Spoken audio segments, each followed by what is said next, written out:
a second. Just what we're testing this live, first time on the app, on our Circle app, and Zach looks good there. I'm looking at my phone to get any of your questions, comments, if you're listening. So perfect. Yeah, it looks good, Bambi. Everything look good on your end? Everything looks good. Let me just double check one thing. And yeah, I think we're all ready to go. We are recording backup as well, so we'll be able to post this on socials. And I'm gonna try. I wanted to make a comment. How do we make comments? Write something. I'll put testing. Let's see if you can see that, Bambi. And it's not letting me. Weird. Is there a way to? so if I open the chat, There it goes. It went through. Yeah, Okay. yep. Okay, perfect. So we'll be able to get questions. So anybody who watches these in the future on Circle, we're going to record these. We'll put them out on our website, maybe through YouTube eventually. We're still figuring out the best way to do this. But if you have questions, comments, you want to hear, more details of a story Zack's sharing or advice we're giving, just write that down. Bambi is in our ear in these headphones, and he'll make sure that we address whatever questions and comments you guys ask. So super excited to have Zack here. I have quite the relationship with Zack now. I believe that if you practice jiu-jitsu with another man, you're bonded for life because you're quite physical there. Zack, before we get into it, because you've shared some, man, I wish we would have had the cameras rolling for the last 20 minutes. We got them now. I know. We were just chatting, and it was so good. We'll try to recreate everything we were just saying to each other. But Zack, why don't you introduce yourself, and so everyone knows who you are, and then we'll get into grit and toughness. Yeah. I'm Zack, like you said, and I run the jiu-jitsu program here, which is what brings me here today. My background, I've been a PE teacher for my whole adult life. This is my 7th or 8th year as a PE teacher.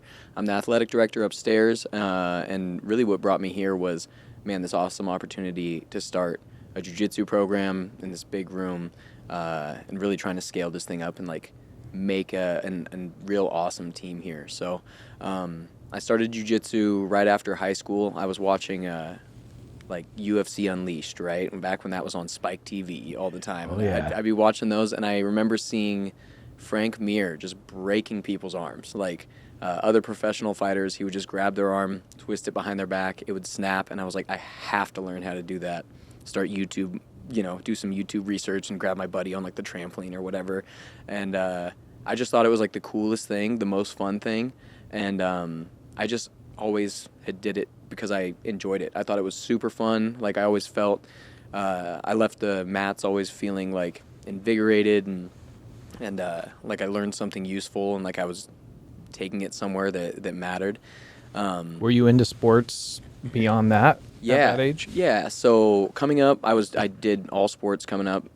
Small town, so it was we don't have access to absolutely everything, but your classic football, basketball, cross country, track. A doctor actually told me I had the back of an 80-year-old when I was 14 years old, and so I couldn't do football and wrestling anymore, which were two of my favorites. Really dove into track. I ended up I won a state championship in the 110 hurdles and set some records in that. Actually took, my dad had the 7th and 8th grade records at my old school, and I took his 8th grade. So nice. It's P Schneider, Z Schneider up there. So I was really into track and hurdles, and I was planning on doing that in college. And then I got there, and I had an ability to walk on to Eastern, and I wanted to go to WSU where my wife was. My wife and I are high school sweethearts. She graduated a year before me. I wanted to follow her, and they had an amazing track team down there. They're come back when you're fast, dude. And so I decided, okay, maybe I pull back from track. It was fun to do that whole thing, and I found a little jiu-jitsu club there in college, and then kind of threw myself into that. And ever since then, I've just been having fun doing jiu-jitsu, grappling with people and tussling up. So that's how I got started in jiu-jitsu, and I kind of just never stopped. I did jiu-jitsu for a few years in college. I actually did an internship for my last semester of college in an MMA gym here, Warrior Camp, which is where I ended up spending my next few years. My wife and I moved to Vegas for jobs for a little bit. It's hard to find a PE teaching job right here where there's so many colleges putting out PE teachers, and they were offering bonuses in Vegas. There's also amazing training in Vegas. Every time there's a fight night, you'd see guys who you know from TV walking in, you're like, dude, that's Dominic Cruz. Yeah. And like get a chance to grapple with him. So I spent 3 years grappling down there. And when we were ready to have babies, we have 2 little girls.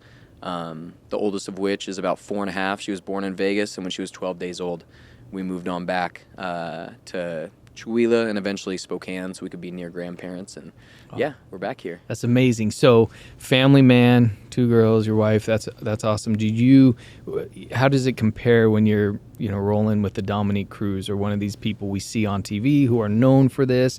Can you hold your own? Is it more competitive than we realize as naive spectators, or is it there's levels to this? Yeah, well, for me, I really try not to be the guy who's I don't want to, if I'm rolling with someone who like, you're some UFC athlete, you're some world champion, you're some like famous guy, what I don't want to do is come at that guy like it's a competition round and make him get the feel, because you can like sniff it out. Like, this guy's he's going to go back to his friends and brag like, oh, I did this to this person, and like, so I don't want to give them the feel that I'm like trying to make a name in this whatever training round against this guy. I just want to be a good partner, right? And usually it's the same for them. And I try to match pace. If they start to escalate, I'll escalate. If they're trying to get a chill round, I'll get a chill round. So just like respectfully, I try to match whatever they're doing. Usually it goes pretty well, right? I spend all my time doing jiu-jitsu. So you grapple with an MMA fighter who's doing a lot of jiu-jitsu, but is also spending a lot of time striking and clinch fighting and all these other things that I don't have to worry about. I don't want to just pull them into my element and try to like bully someone in that element. But guys at my weight class, I don't know, I usually do pretty well against. The UFC fighters have great grappling, but then, you get the world champion level, just strict grapplers, and you can definitely feel a difference there, right? The sharpness, the reactions.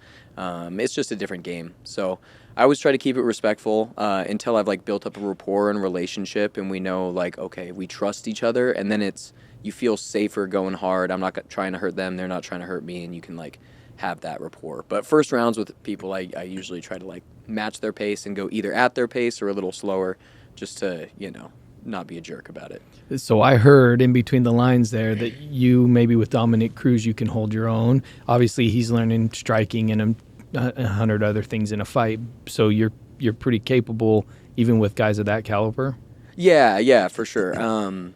For sure, right. As soon as we stood up, he's probably going to head kick me or whatever. Yeah. But grappling guys within my weight class that are like UFC caliber, I mean, it usually goes all right for me. Yeah. So I want to just jump in and say that Zack, by nature, if you know him at all for 5 seconds, and you can already tell on this video probably, he's humble by nature. He's very respectful, just a real solid, good dude. He gave up going to Boise for spring break early to come do this for us. There was some miscommunication between he and I, and he is such a stud. The type of men that are part of this Mode Men group that are here in this building. Zack's a killer physically, but just a good, solid man as well. And so we're so fortunate to be around. Dude, thank you for having me. And I just want to say the miscommunication was not on you at all. You reached out to me like 3 different times, like the 7th, right? But this was when I was in Mexico competing and had like other things coming up. And I was like, yeah, that's a Monday. I don't have any classes there. We'll be good. And then I realized it was spring break like not that long ago. And I was like, oh man, I can't put you out like that. Like you checked all your boxes, and I totally didn't. So, but that's the type of man you are, because I don't care who you are. Spring break. You got to get out. You got to go with the fam. Your wife's probably like, "What the heck, Zack?" All that. And so, and me just. I said to Zack, look, dude, I totally understand. You could take off. I'll monologue. I called Luke and was like, you want to talk about toughness? And Zack wrote back immediately and was like, no, dude, I'm coming in. So you're a solid man, and we appreciate it. Thank you. Shouts out to wifey for going with it too. Yeah, big time. Shout out to your wife. That's awesome. I wanted to share. We're going to talk a little bit about grit and toughness, but I wanted to talk about my experience with you, yes, and have sir. you share some of the things that you've learned from jiu-jitsu. As an athlete all around, that's really cool. You have a state championship on your belt, and some other cool accolades. Zack was in Mexico just doing the Eddie Bravo Invitational. Like, he's no slouch. He's incredible at jiu-jitsu. But I just want to share real quick my experience and what this has to do with grit and toughness. And then you just take it from there and talk about, what jiu-jitsu's meant for you and as far as grit and toughness. We do jiu-jitsu. You can go, as part of Mode Min, you can go to the wrestling mat, the jiu-jitsu mat every single day at 6 a.m., 7 if you want to, but at 6. It's kind of our group workouts. Zack is there on Thursdays to teach, train, roll with guys, and we've had great guys. Seth just sent a message, 2 minutes before we started, saying on Tuesdays he'll teach fundamentals. So if you're listening to this and you want to join Seth for some fundamental jiu-jitsu stuff, we've got now 2 teachers who are willing to help us. My wife doesn't work on Thursdays, and so one Thursday morning, it's about 5 o'clock in the morning, the night before, I should say, I was like, I should go support the guys, be part of jiu-jitsu. All of my buddies, I'm not kidding, I have so many buddies now. I'm 42, a bunch of dudes in their early 40s who are taking up jiu-jitsu in Utah, where I'm from, and they all love it, and it's like changing their lives, and it has nothing to do with the physicality, very little. I mean, I think they know they're tougher than a lot of guys in the room now, or they can protect themselves, and we'll get into that, but it's really this hobby that's led to emotional changes, depression, less depression in their lives. It's strengthened their marriages. They're telling me about how jiu-jitsu has helped even some of those areas. And so I was like, all right, I'm going to go do jiu-jitsu. I broke my ankle really bad, shattered it in 12 places last May. And so I was like, I don't know how much I could do. I started to let all the old man excuses creep in. I wake up at 5 a.m. to get there at 6. And at 5, I was like, I'm not going. I'm sure this happens quite a bit. I was like, I'm not going. This is weird. I've never done it. I'm nervous. I'm all the things. And I was like, no, I'm going to go. So I buck up and I get in the car and drive over to Mode and walk in the gym, and there are 2 people standing there, and they couldn't be more opposites from each other. There's Zack, and just real quick, give us your stats. How tall, how much do you weigh? About 5'8", $150. $150. I weigh about 220, 230, depending on what I ate the night before, right? And I walk in and see Zack, 5'8", $150. I've known Zack for months now, so I know he's a capable jiu-jitsu artist, and I see Dave. Shout out to Dave, one of the nicest dudes ever. Dave's a police officer. He's probably 6'3", 6'4", 280, 300. Sounds right about. And not overweight. Like, he's a box. He's buff. He's a big, strong man. And I thought to myself, I literally had this thought. As a man, so many times we walk in a room and we wonder if we could beat up everyone that's in the room, right? We've all been there. We're in a restaurant. We're like, I could probably take that guy. Yeah, like whatever. Passively, without even, kind of happens without trying to do it. Sometimes it's bizarre, right? It's a weird manly attribute, I guess, that happens. And so I walk in this room and I look at Zack and Dave, and I thought, all right, Zack, if I lay on him, probably could get him. Dave, maybe if I got like the first cheap shot and got him right in the jaw, like my mind's doing the manly thing, like how could I beat these 2 up? The reason I'm so grateful, and we were talking about this before, so grateful for the experience that was truly a spiritual experience, and we could talk more about that, but the reason I'm so grateful that I went to jiu-jitsu is because within seconds I learned my place on the hierarchy, and in the most beautiful, humbling, amazing way, because I could not get to you at all. I couldn't even, like, if we were in a street fight, I would be dead in seconds, literally. Dave, the same, just the opposite reason. Dave was so strong and so big, and he has jiu-jitsu skills, that within seconds I realized if Dave was mad at me in real life, I would be dead in seconds. And there's something beautiful as a man realizing your limitations. And you can take it and you can use that to motivate you to be better. Like, now I'm going to come more and I'm going to get to where I can compete with these 2 guys. Or you can use it to be like, oh, I'm never going to, and I'm a wuss, and I thought I was a man and I'm not a man, and you could self lean into it or lean away from it, right? Exactly. Like you could take that same information and go, wow, I need to make advancements here. I need to take steps forward, and this is the place for it. And I can go and I can walk away safe every day and be kind of thrash, but like build this skill in a constructive way. Or, I don't have to do that. There's nothing telling you have to do that. You could just pretend that day didn't happen ever, and you go back about your life like thinking about everything normally.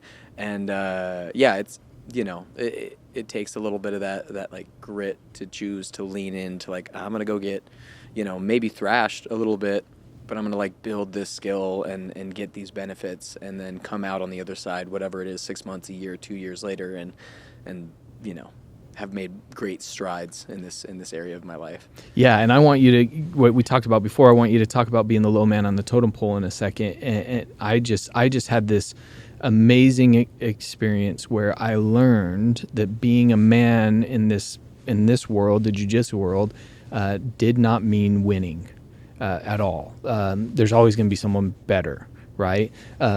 Mostly, right? There's only one guy on the very top, and he probably loses occasionally. So I learned being a man probably meant coming back. That was where the grit and the toughness is going to come in, is knowing that I am the low man in this hierarchy, like way far down the line. And I have a funny thing. We get in, we start doing some things. Zack shows me a couple moves, and then he's like, we're going to do these, what'd you call them? Not triangle sweeps. Is it triangle sweep? The one. Oh, tripod sweep. Tripod sweeps. Yeah. And he goes, we're going to do these tripod sweeps. And if you don't know what a tripod sweep is, basically someone's laying on the ground. You're standing over them with your feet.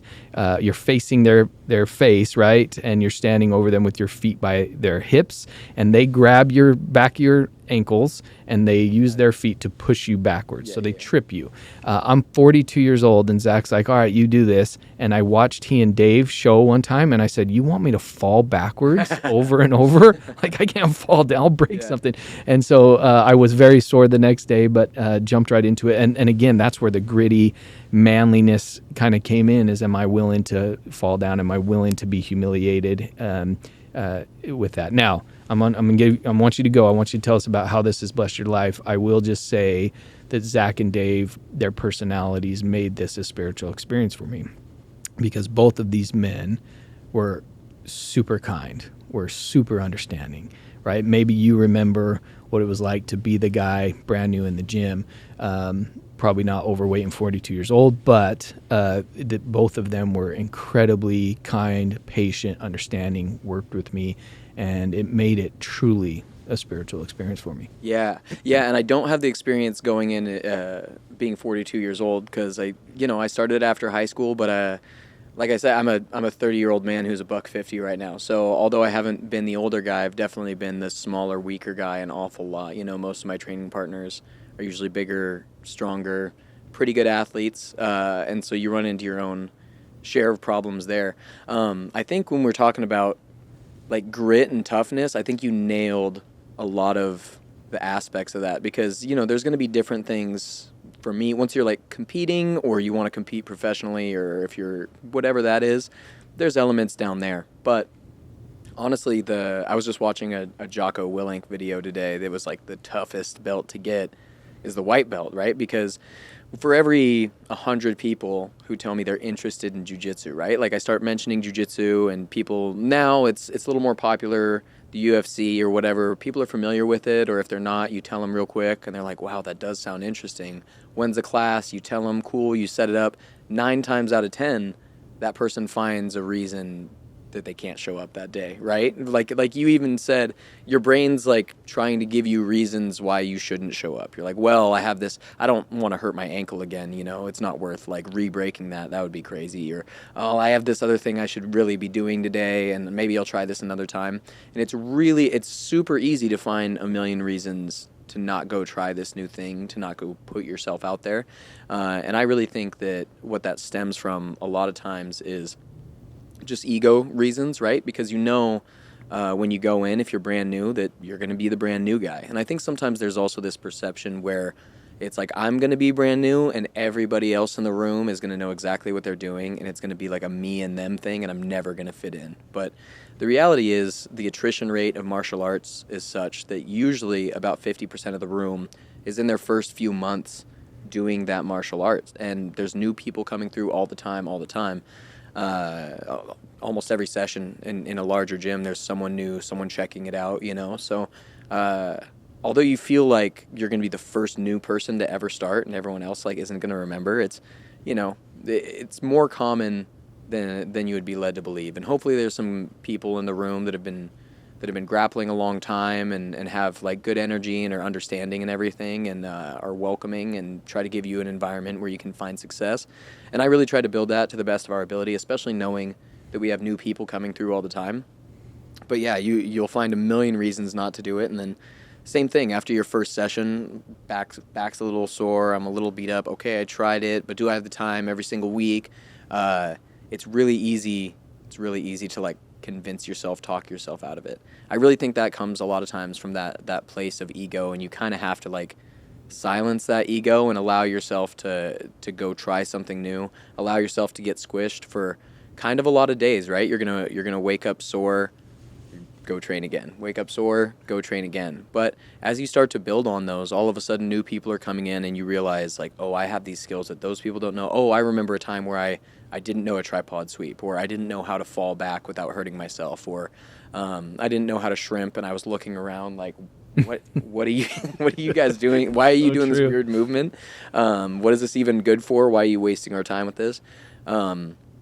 But you come back time and time again, and all of a sudden you start to like get all these benefits, right?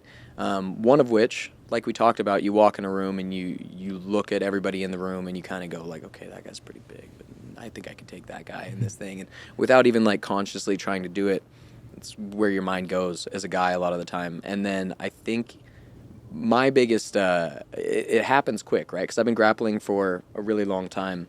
But by the time you've been grappling a year, you kind of realize like, okay, well, I know a couple submissions and a couple positions, and when a new guy comes in, I absolutely wax them, and it feels like you're playing with a baby because they don't know where to go. And you realize a year or two in, you're like, oh, almost everybody is that. And now just having a year or two of grappling and having like some direction of knowing where to go ends up giving you like a lot of self-confidence. It makes you feel, confident. At first there's like a big ego spike, and then it kind of like slowly diminishes as you kind of go along and you keep meeting people better and better and better, and you're like, okay, like you said, there's always going to be someone better.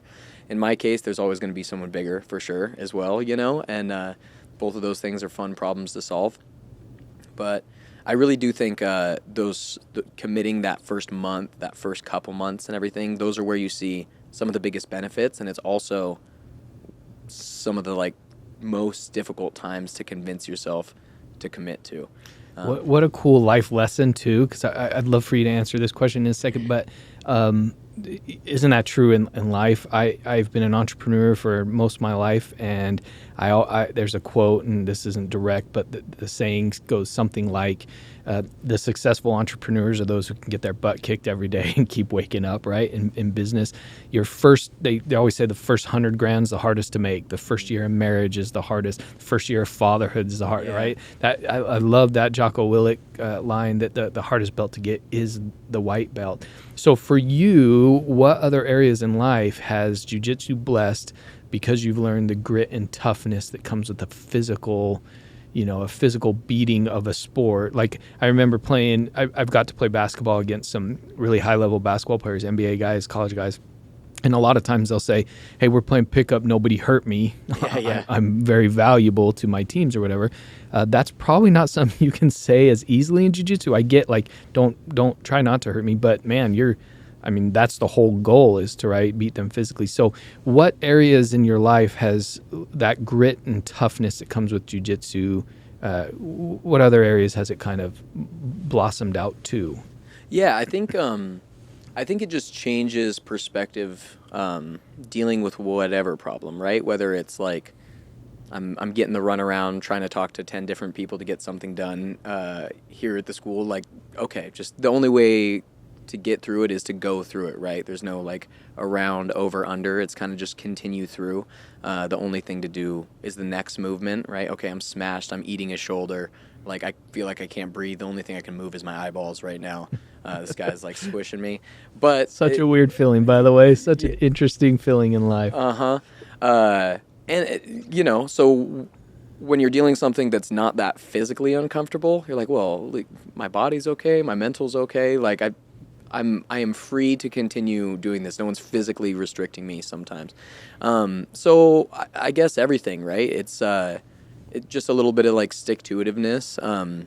We had mentioned having having kids, having young daughters put you in that situation a lot, right? Where you feel like you're like fried, but the move is just to continue stepping forward with that, continue like trying to do my best as a parent, not losing the cool, right? Like composure, I think is a good piece of that.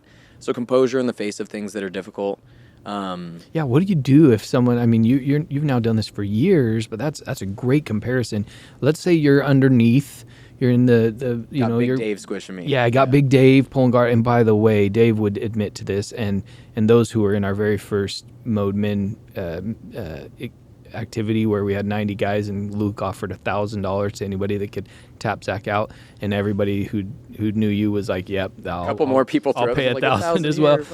I watched Dave, 300 pounds of pure muscle, and just could not keep you down. It was mind-boggling. Like, I could not believe that you could get out from under, that you could do things, and it was crazy. It was so cool to watch, and Dave's humble enough that he'd admit it if he was sitting here, but it was really astounding. It was just beautiful to watch. But let's say you're underneath a guy like Dave, or even a guy your size who's just really good, and they've got you just pretzeled.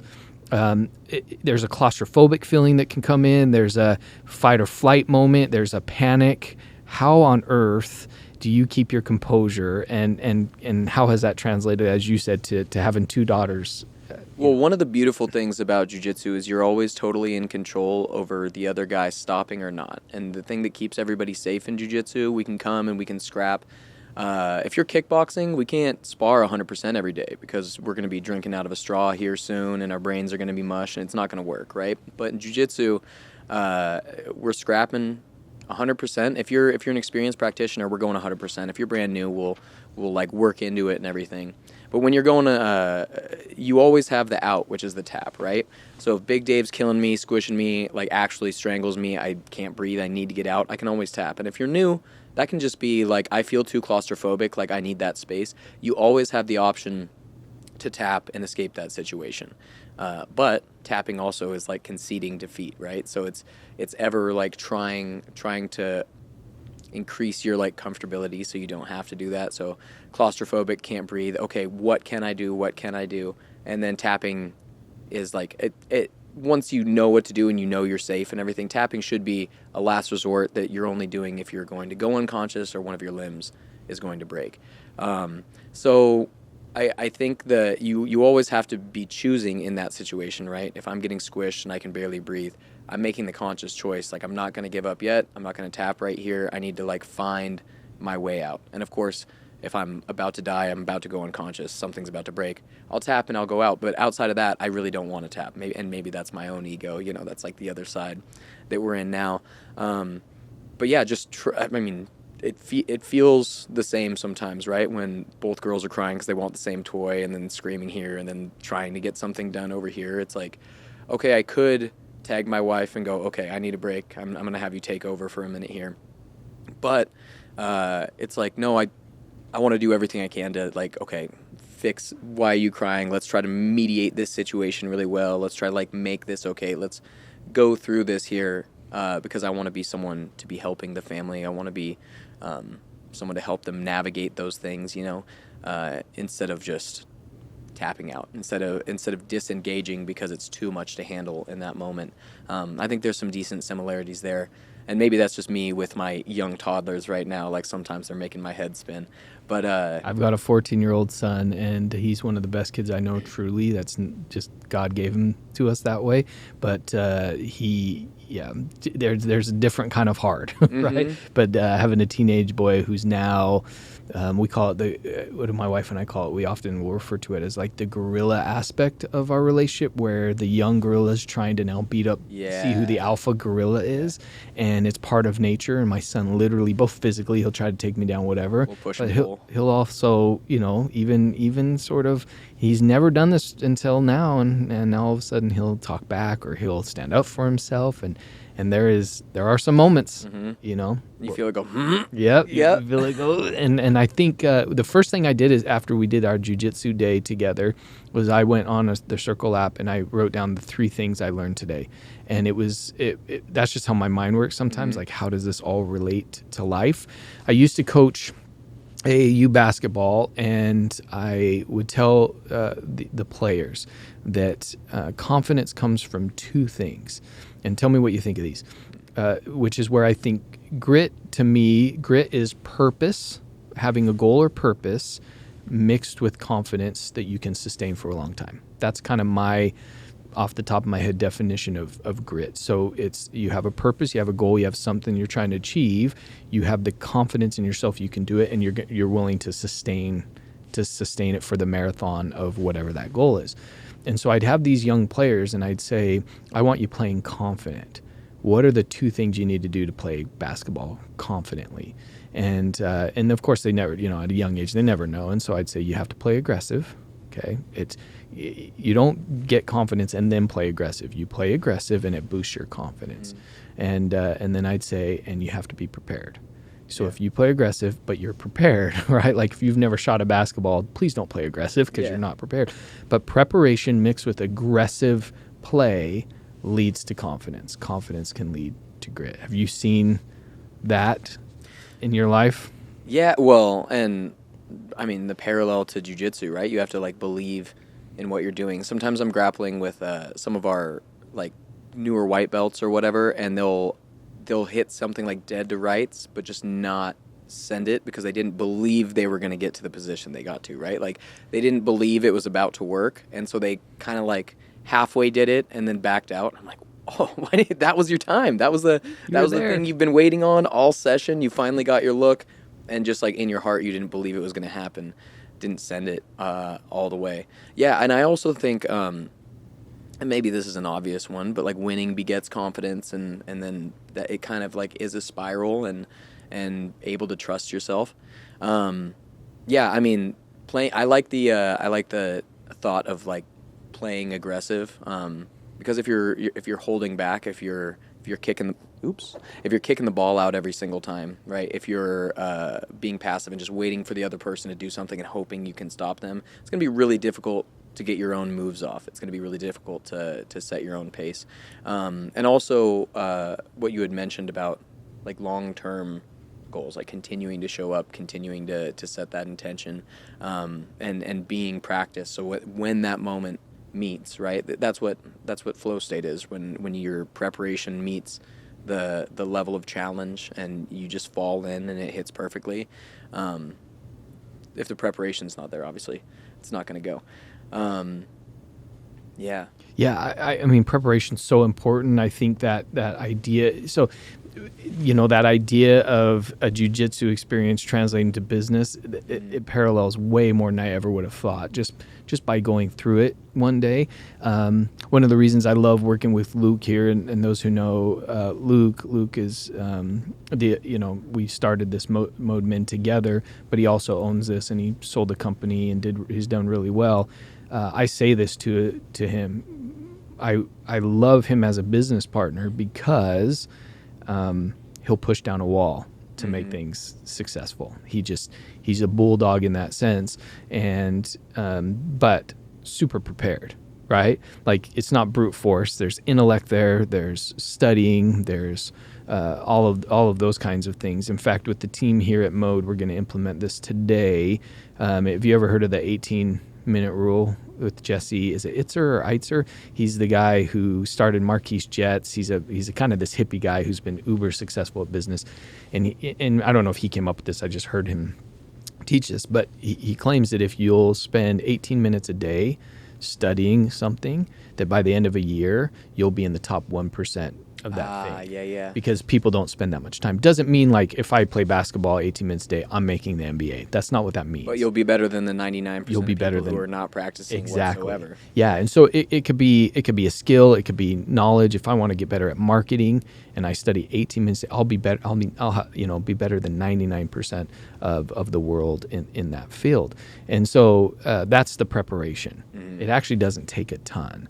So, those who are listening, all these other men, you can understand that if I practice jiu-jitsu 18 minutes a day for a full year, I'd be really good at jiu-jitsu. Yeah, and that rounds out, by the way, kind of what I was saying earlier, where after a year you realize, like, I have all these skills that other people just aren't exposed to, right? And you're a blue belt, and you might walk into a gym and get smashed by all the purple and brown and black belts and whatever, but those are the 1%ers, right? Yes. And 2 to 3 sessions a week, right? An hour every 3 days. That works out about to that 18-minute mark. So yeah, I mean, pretty similar. You do 2 or 3 sessions a week for a year, and yeah, you'll be able to smash all the brand new baby white belts that are that are coming in. Yeah. And that's what grit and toughness is, right? It's not walking in being the strongest man in the room, because again, in jiu-jitsu, you put me and Dave standing next to Zack, and you might think just based on size or strength or whatever, oh, these guys might, and it's just not true, right? So the grit and toughness is that long-term, what would you call it? That long-term, Pattern commitment. Yeah, that adventure you're going on, that marathon to get to the top of that mountain. Really hard, by the way, to take on something that long if you are focused on that end goal. If someone just wants to be the best and they're going there every day and they're not the best, but for me, I feel like we talk about grit and toughness, and to me, like coming up, never felt like I needed to be gritty and tough because I was just having so much fun. Mm-hmm. Like I loved going in there and like hanging out with the guys and trying to strangle each other. And at the end of the session, like, dude, you almost had me. Oh, I thought I was going to have to tap out. Do you hear me gurgling or whatever? And I just thought it was so much fun the whole time through that I was never like, I need to be real gritty today. It's time to be tough. It was like, I'm sore, but I don't want to miss out. It was just something I wanted to do and I wanted to have fun with. And when I think if you can lose yourself in the journey and like enjoy the journey and just like soak in every day and be stoked about it, then all of a sudden you don't feel like you're working against your ego or you're working against your toughness. You just feel like you're doing something that you're choosing to do, that you want to do, and that, yeah, you're getting these great things from it. But it's like, to me, it's almost felt like my time, to do the thing that I want to do and that I enjoy doing. And if you just look, I think whatever you're doing, right, you look at it like that, where you're like looking forward to the journey of each day. And all of a sudden you look back and go like, dang, I did a lot of good things here. So maybe grit and toughness isn't something that's always apparent or thought about as I need this, because I would say even though you didn't think of it that way, you were manifesting or even demonstrating what grit and toughness is. Right? Yeah. Because you're going back every day to this jiu-jitsu gym and you're loving it, but you're also absorbing the pains. Just because you love something doesn't mean it's not hard, right? That's why cold plunging is so popular right now, because it hurts every single time. You don't get, so used to it that now it feels warm. It never feels warm. Jiu-jitsu never feels painless. That's true.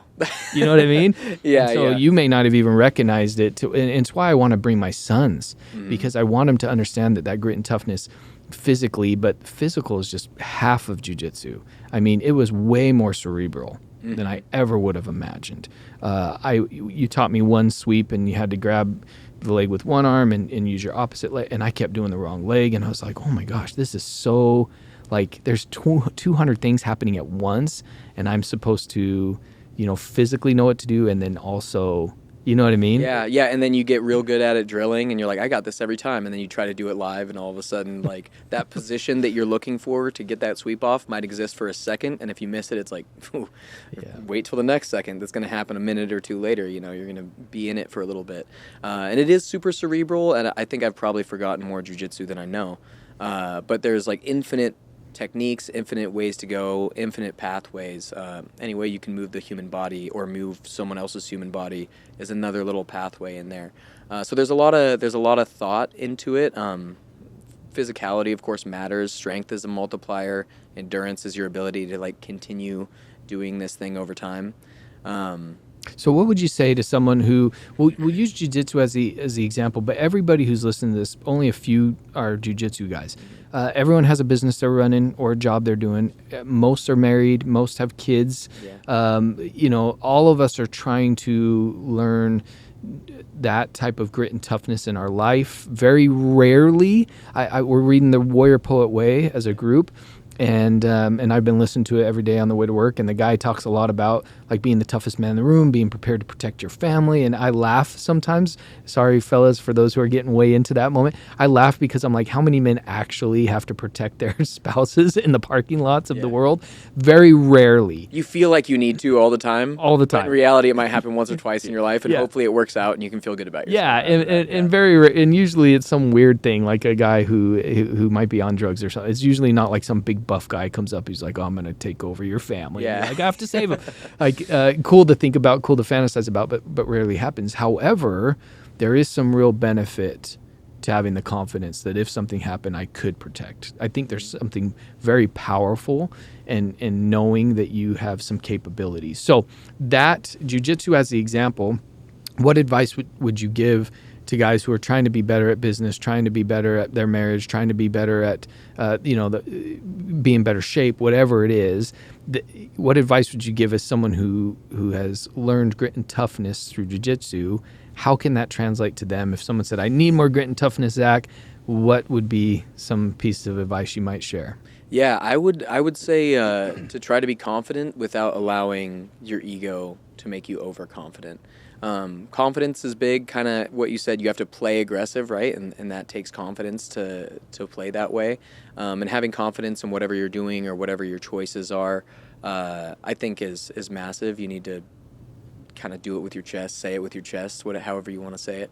But then not allowing your ego to get in the way, right? The same as your ego could get in the way of jiu-jitsu by not even allowing you to like go down that path because you don't want to be exposed in that way. I think there's times where ego can get in the way, certainly in marriage, certainly in business, right? I deserve this, or and I think if you can kind of lay as much as possible, can never totally be done, but as much as you can lay that ego to rest and try to just make the correct choices, try to think with your brain and get outside of yourself a little bit and go, okay, what could I do here that I can control instead of worrying about these things that are outside of my control. This is where I am now. This is my situation. I'm squished. I'm flattened out. What is my next move is the only thing that I can control from here. So I think if you can just take ego out of it, make choices that you feel confident in. And I would even say going outside, right? In jiu-jitsu, if I get in a situation that I just totally can't figure out, maybe I touch base with a coach or another practitioner whose opinion I trust. And obviously that same thing exists, whether it's marriage or business or whatever, but being able to bounce your ideas and your perspective off of someone outside who you trust. And hopefully you have, whether it's parents, whether it's friends, whether it's family members, whether it's business partners, maybe it's your spouse, but hopefully you have someone in your life whose opinion you trust. And I think sometimes you can be so in your own perspective that you haven't considered some things that maybe to an outside perspective would be almost obvious, and then having the being able to squash your ego well enough to listen to what other people are saying and really take it in, instead of kind of like being dismissive about, well, that wouldn't work because I already tried this. I think taking as many different opinions as you can and being able to like download that information and try your best to get the best result. Maybe that doesn't work. Try another one. So just that perseverance. For you, is there something methodical about dropping your ego? Is there something because a lot of us, like some are just naturally humble, right? That's just the personality of the person. Is there something you do to try to keep your ego in check? Well, I think there's constant reminders of why that ego shouldn't be out of control. Yeah, I mean, there's plenty of things I could do better in my jiu-jitsu career, in my married life, in my actual career, in my teaching career. And I think the only way to like attack those things is to recognize that, maybe we're not at 100% here. Maybe we're not infallible in this single space. So I've had lots of practice at dismantling my ego by getting physically dismantled, and that's been one method, of course. Yeah, I'll just jump in and say, if there's anybody who watches this who wants some humility in their life, go. And if you haven't done jiu-jitsu, go do jiu-jitsu. Yeah. Like just straight up, that was one of the most humbling experiences I've ever had, and we were there for an hour. Yeah. Well, and I think we try to keep it a safe space for that too, right? Like we understand that it's not super fun to get squished, but it's always like high fives and smiles and Yeah. dude, you almost had this over here. Did you feel when you almost hit move of the day right there, you know? So And that's why it was so good for me, because again, credit to you and Dave, the personalities and the kindness, because it was a safe place to be humbled. It wasn't this, like, I've been humbled on a basketball court before, and where then I they're want talking smack. yeah, and where then- I wanted to beat the guy up in the parking lot, right? Like, it was a humbling in a frustrating way, but this was very exhilarating. It felt like honestly, what we're trying to create, the men's group. It felt like you two were my brothers. You had all the best intentions for me. You were trying to teach me a skill that you're passionate about and help me get to a place where I could be an expert at it one day, right? That's what it felt like. So it was very humbling in an uplifting way. Yeah. You mentioned at the beginning of the podcast. You had mentioned that. Where was I taking this? I'm sorry, I'm losing. No, my train you're of thought okay. here. Yeah, we'll keep going. It'll come back. It'll come back. Yeah, I would add and jump right in if that thought comes back in your mind. Sure. But I would add one of the things, especially if you're trying to figure out how to teach your kids this. This is one of the things I'm constantly trying to teach. There are all these studies about kids who do chores are more likely to be successful in life, and so we have our kids do chores. Our kids, this is not bragging, we have a lot of work to do, but our kids have done their own laundry since they were 5. Like literally they had step stools reaching so they could reach in and get their own clothes out. Our kids clean the kitchen every night. We try to get them doing a lot of chores. I have this weird philosophy as a dad that I want whatever job they have to feel easy, like compared to, man, my dad made me work this job. I'm kicking butt. This job's not that hard because I worked hard as a kid. And we're not perfect at this or whatever, but here's one thing, just a trick of the trade, if you will, with your kids to help them understand grit and toughness and things like that. One of the reasons we struggle with grit and toughness is because we have this terrible conception of what success and failure are in the United States. I hate that success is always tied to finance. It's always tied to how much money you make. If you walk up to somebody tomorrow and say, "Hey, are you successful?" They're immediately going to think about how much money they have. I hate that. Same with failure. Failure is viewed as this negative concept that you should be ashamed of or feel embarrassed about. And so one thing, if you're trying to figure out how to teach your kids these things properly, just write down on a piece of paper, success is ... failure is, and then hand it to your child. You could do this for yourself too, but hand it to your child when they're old enough to understand and say, "Hey, finish these sentences for me." And you'll get a really cool view of what your child thinks success and failure are. And then you can teach from there. So if it's success is I'm worth $10 million and failure is if I don't accomplish my goal, whatever, then all of a sudden we can say, "Hey, let's talk about success." Some of the most successful people I've ever met are teachers who excel in the classroom. They're good husbands, good fathers, good mothers, good wives. And they're not the most financially wealthy, people. Same thing with failure. If we could just teach that being tapped out is not failure, it's this learning experience, and now you know what to avoid, and you're going to be better next time. I love all the quotes. There's a million out there about failure, how failure is not. It's just learning. Mm-hmm. It's not the end. Yeah. Right. And so there are a couple of ways that you can teach grit and toughness to your kids beyond, hey, go chop the wood and carry it up the hill. There is an aspect of physical toughness. But if we can help our children understand what success looks like, what failure looks like, so that they know what to push through and what to persevere through. Because if your child thinks failure is the end all be all, they're not going to understand the grit and toughness to keep going, to keep pushing through, to try again. Does that make sense? Yeah, there's a saying that gets repeated a lot in jiu-jitsu. It's either you win or you learn, because you're learning so much more from those failures, right? From those losses, you go back and you watch that film, and that's what's going to give you more data points of like things to fix and things to get better, and you make those technical, tactical leaps from those failures. Whereas if you're not competing or if things go pretty easy, you do a local comp, you smash everybody. How much better do you really get from that? You really get your mistakes exposed and then grow from those things. And I like what you're talking about with success and failure not necessarily being financial. Obviously, I made the choice to be a PE teacher, which is not like a big money chasing career, but man, it's pretty fun. I get to experience things with the kids all the time. I'm playing every day. I'm giving out high fives, and I'm like happy at my job. I enjoy doing it, and then I have this sport that I enjoy doing, and I'm happy to do. And I've got my little family that I'm super proud of. Like I mentioned, been with my high school sweetie since then. So now we're I think I'm over 50% of my life I've been with the same lady. Been together more than you've been apart. Yeah.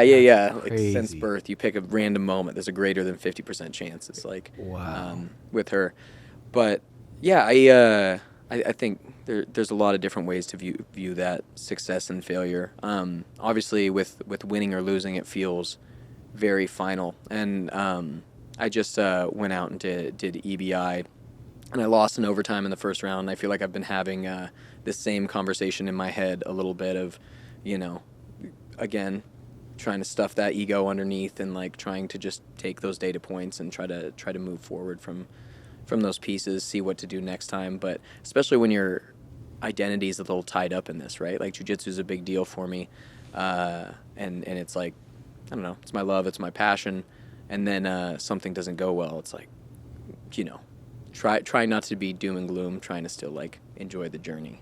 How's that been? Let's get vulnerable for a minute, if you don't mind. You can fly all the way down to, I'm setting the scene in a very rude way, but Go for it. Fly all the way down to Mexico. Yeah. You have high hopes. Uh-huh.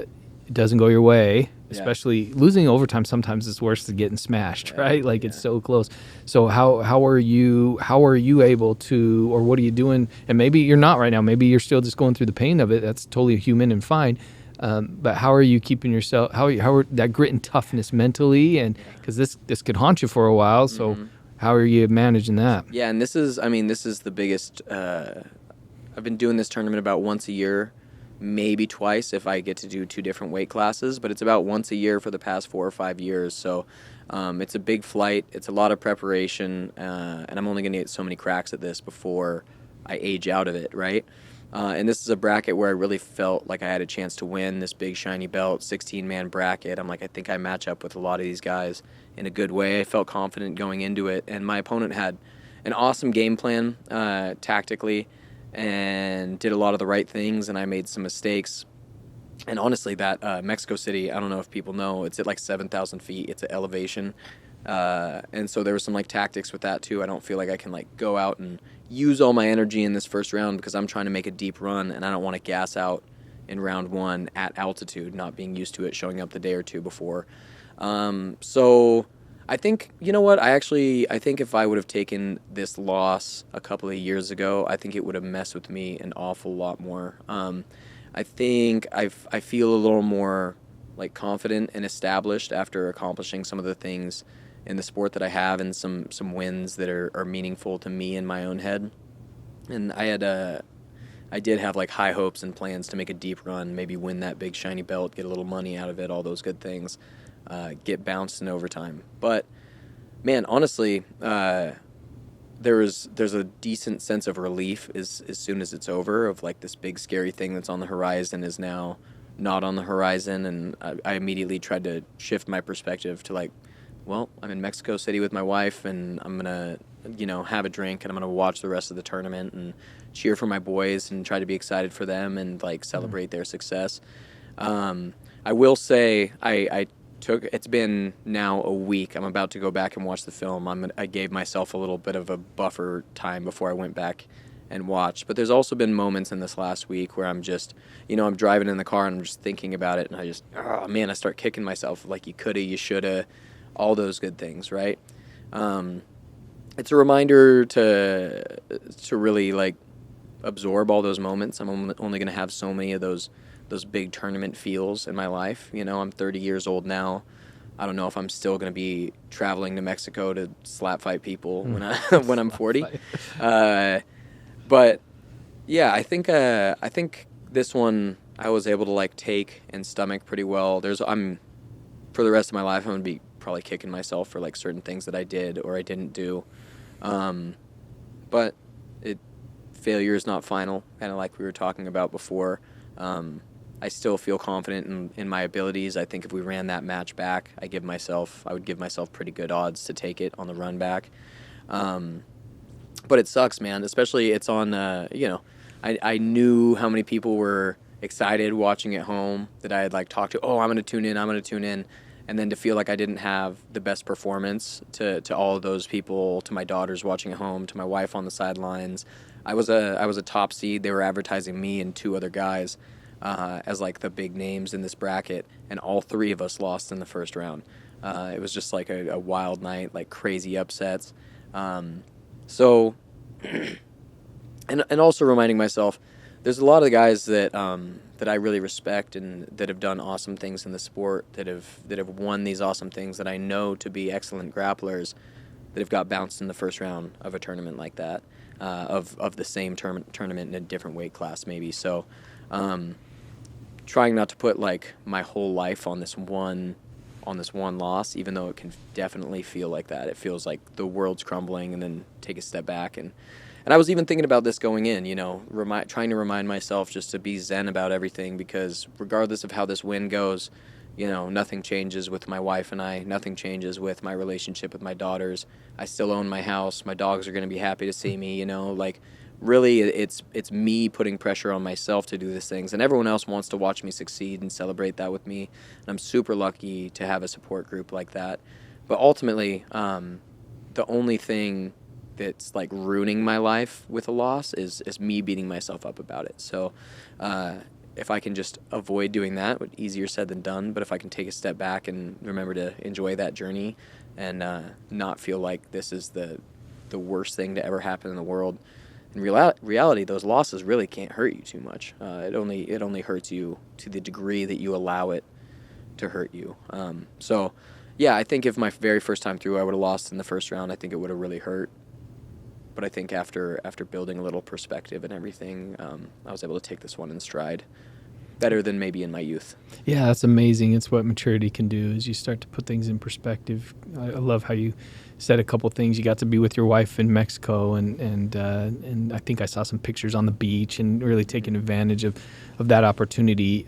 In my younger years, I might have spoiled the whole trip. Yeah. You know what I mean? Yeah. Like, poor wife would be sitting on the beach, and I'd be mad and angry, and so it says a lot about the type of man you are and that you've become, right? It's not that you were born this way, it's that you're working hard to check your ego, to put things in perspective. I love what you said, that you went to support your boys. Another thing earlier in life might not have been I might not have been able to do is go cheer for someone else when I'm wallowing in my own defeat or whatever, but that you start to look outside of yourself. I would argue that that's one of the greatest ways to check your ego at the door and keep things in perspective, is service to others. Mm-hmm. Now you get to come back and help all these kids have a good physical PE experience. Now you get to come back and hug your daughters who don't care whether you won or lost. Like, it's Dad's finally home, Mm-hmm. And so the more you look outside of yourself, the better chance you have to check that ego and keep things in perspective. So, yeah, Zack, you're a stud. We're so grateful you joined us. Thursdays at 6 a.m., Zack will be there to teach jiu-jitsu. Again, such a good, wonderful, safe place to come and try it. He is phenomenal at it and good at teaching it, and we're just so grateful. Grit and toughness is something he has in spades. The last thing I'll say, and we'll let Zack get to his spring break, is I listened to a TED Talk all about grit and toughness in preparation for this, and one of the things this speaker was mentioning is that you need to surround yourself with the right people who will teach you grit and toughness. And so we have access to Zack Schneider, one of the best jiu-jitsu artists in the area, maybe Western United States. He's just phenomenal, and he's here in the building with us. And so take advantage of that. Come learn some skills, but also just to have that proximity is power thing, where Zack's personality and his goodness can rub off and onto all of us. So thanks, Zack. Thanks for being here. Yeah, thank you so much for having me. Hope to see all you guys over there on the mats, and it's all love. No need to feel intimidated. We'll get a sweat, we'll have some fun. So love to see you guys on the mats. Love that you had me in here in this beautiful podcast room, and let's keep it rolling. I love it. Perfect. Okay, Bambi, thank you. Everyone, thank you. Tonight at 5:50 or whatever time the national championship game is on. You're welcome to come watch with us, hang out, and bring your sons. No matter what the age, we're just opening it up. We're going to have fun just watching the game together tonight at the Modeman HQ. Perfect. Sweet. Okay. Thank you. Thanks, Bambi.